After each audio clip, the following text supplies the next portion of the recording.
For years, there's been a debate about the legalization of marijuana. Recently, both Colorado and Washington legalized it, and today, here at the Trenton State Capitol, New Jersey looks to become the first state in the Northeast and only the third in the country to legalize marijuana, recreational marijuana.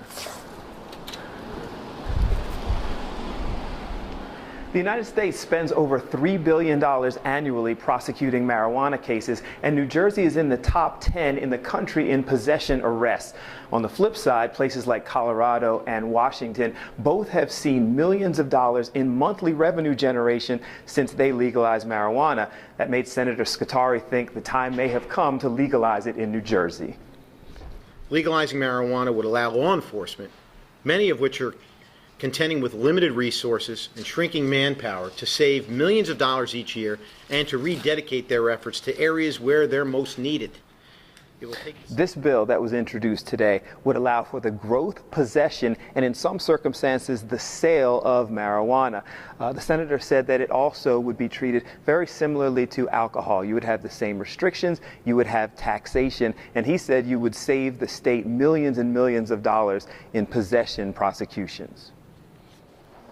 Governor Christie has made it very clear that he will not support any expansion of the marijuana programs here in New Jersey. So I asked Senator Scutari if this was just an attempt to force Governor Christie to take a national stand on a somewhat divisive issue. He said that the national politics is Governor Christie's issue, it's not his. It's not a consideration that I have. Maybe the governor has that consideration. You have to ask him that question.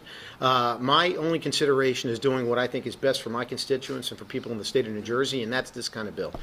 In terms of what other national stance or considerations that would have, you have to ask to those national figures. I'm a state figure. So. Both national and local polls indicate that about 60% of the voting public are supportive of the legalization of marijuana. So it may be difficult for the governor to just ignore this issue. So now the bill has been introduced. We'll see if it passes and what happens with the governor. But for now, let us know what you think about this controversial issue. You can tweet me at ChasingBillA and always comment on our Facebook page.